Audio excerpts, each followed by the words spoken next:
रामेश्वर साहू बिहार के औरंगाबाद में जिस गांव के हैं वहां कोई भी मुस्लिम परिवार नहीं रहता है। आसपास के लोगों में भी मुसलमान नहीं है।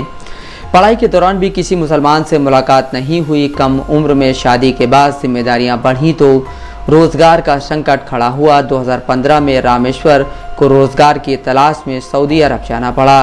हिंदू बाहुल गाँव समाज और देश में रह रहे रामेश्वर साहू के लिए इस्लामिक देश सऊदी अरब पहुंचना उनकी ज़िंदगी की अहम घटना थी। रामेश्वर बताते हैं कि जल्द ही मुसलमान उनके रूममेट बन गए। कुछ मुसलमान भारत के थे और कुछ पाकिस्तान के। रामेश्वर के मन में मुसलमानों को लेकर मीडिया के जरिए छवि बनी थी कि मुसलमान हिंदुओं से नफरत करते हैं और वे आतंकवादी और कट्टर होते हैं। रामेश्वर साहू कहते हैं, मुसलमानों के साथ रहते हुए मेरे मन की कई धारणाएं बदलीं। पहले ऐसा लगता था कि मुसलमान हिंदुओं से नफरत करते हैं, लेकिन सच यह था कि मैं मुसलमानों से नफरत करता था। मेरे मन से मुसलमानों को लेकर नफरत ख़त्म हुई। मुसलमान मुश्किल में मेरी मदद करते थे और उन्हें कोई ज़रूरत होती थी तो मैं मदद करता था। हम साथ में खाना भी खाने लगे। रामेश्वर अपने व्यक्तित्व से इस बदलाव को काफ़ी अहम मानते हैं। उन्हें लगता है कि अगर वह सऊदी अरब नहीं जाते तो कई सच्चाइयों से नावाकिफ रह जाते। बिहार में सीवान के चांदपाली मौजा गांव में बड़ी आबादी मुसलमानों की है। यहां हिंदू के 10-12 घर ही हैं। इस गांव के हर घर से 1 या 2 पुरुष खाड़ी के इस्लामिक देशों में नौकरी करते हैं। गांव के 500 से ज़्यादा लोग खाड़ी के देशों में रहते हैं। खाड़ी के देशों की कमाई का असर भी इस गाँव में साफ दिखता है। गाँव में कोई भी घर मिट्टी का नहीं है। राजन शर्मा इसी गांव से हैं। उनके पास कोई रोज़गार नहीं था। राजन बताते हैं कि सीवान में रहते हुए रोज़ 100 रुपये कमाना भी मुश्किल था।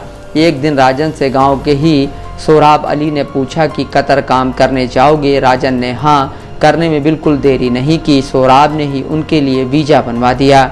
राजन शर्मा पिछले 9 सालों से कतर में रह रहे हैं और हर महीने 30,000 रुपये बचा लेते हैं। कतर की कमाई से गाँव में ही राजन ने 3 मंजिला घर बनवा लिया है। राजन अपने भाई की शादी में गांव आए हुए हैं, लेकिन गांव आकर उन्हें निराशा हुई। राजन बीबीसी को बताते हैं, अयोध्या में राम मंदिर की प्राण प्रतिष्ठा के मौके पर हमारे गांव के पास से एक जुलूस गुजरा जो जानबूझकर मुस्लिम इलाकों में चढ़ाने के लिए घुसने की कोशिश कर रहा था। किसी तरह मामले को संभाला गया, नहीं तो सांप्रदायिक तनाव बढ़ सकता था। राजन कहते हैं, मुझे यह देखकर बहुत दुख हुआ। मैंने अपनी माँ से जाकर कहा कि हमारे राम ऐसे तो नहीं थे। वह राजा की तरह रहते थे और प्रजा का ख्याल रखते थे। राम के नाम पर लोगों को ठगा जा रहा है। पिछले 10 सालों में ऐसी चीज़ें बढ़ी हैं। कतर की राजधानी दोहा में राजन के रूममेट चांदपाली के ही मोहम्मद वसीम है। वसीम के अलावा 2 और लोग हैं, लेकिन राजन इकलौते हिंदू हैं। राजन के लिए मुसलमान साथियों ने कमरे के ही एक कोने में छोटा सा मंदिर बनवा दिया है। राजन कमरे में ही पूजा करते हैं और मुसलमान दोस्त भी उसी कमरे में नमाज पढ़ते हैं।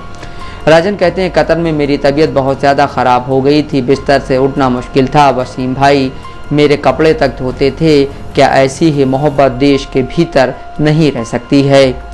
चांदपाली के ही मोहम्मद नसीम सऊदी अरब में रहते हैं और इन दिनों छुट्टियां मनाने गांव आए हुए हैं। मोहम्मद नसीम जून में सऊदी अरब लौटेंगे। मोहम्मद नसीम कहते हैं, भारत के मुसलमान यहीं की मिट्टी के हैं। भारत के निर्माण में हमारे पूर्वजों का भी खून पसीना लगा है, लेकिन धर्म के आधार पर 2 दर्जे का नागरिक बनाया जा रहा है। यह देखकर बहुत दुख होता है। हिंदू मुसलमान विदेशों में मिलकर रहते हैं और देश में आते ही दीवारें खड़ी हो जाती हैं। सेकुलर देश में भेदभाव नहीं होना चाहिए, लेकिन हो उल्टा रहा है। मोहम्मद नसीम के गांव चांदपाली से 10 किलोमीटर दूर दरवेशपुर के उपेंद्र राम उनके रूममेट हैं। नसीम बताते हैं, उपेंद्र के लिए मुसलमानों ने कमरे में ही प्लाईबोर्ड से एक छोटा सा मंदिर बनवा दिया है। सऊदी अरब में बुत परस्ती आसान नहीं है, लेकिन हमने अपने हिंदू भाई के लिए इसकी परवाह नहीं की। मोहम्मद नसीम बताते हैं कि उपेंद्र जाति से मोची हैं, लेकिन उन्होंने कभी अछूत नहीं माना, जबकि सवर्ण हिंदू सऊदी अरब में भी उनके साथ खाना खाने से परहेज करते हैं। खाड़ी के इस्लामिक देशों में रहने वाले हिंदुओं से मिलिए तो ज़्यादातर लोग इस बात को स्वीकार करते हैं कि वे मुसलमानों के बारे में जो पहले सोचते थे अब वैसा नहीं सोचते हैं। गल्फ़ की नौकरी से न केवल उनके जीवन में आर्थिक तब्दीली आई है, बल्कि राजनीतिक और सामाजिक सोच भी बदली है। खाड़ी के इस्लामिक देशों में करीब 90 लाख भारतीय रहते हैं। सबसे ज़्यादा यूएई में 34 लाख और इसके बाद सऊदी अरब में 26 लाख भारतीय रहते हैं। 2023 में भारतीयों ने विदेशों से कमाकर भारत 125 अरब डॉलर भेजा था। इसमें सबसे ज़्यादा हिस्सेदारी गल्फ़ में रहने वाले भारतीयों की थी। 125 अरब डॉलर में केवल यूएई में रहने वाले भारतीयों की हिस्सेदारी 18% है। Bureau report, Dastak live news.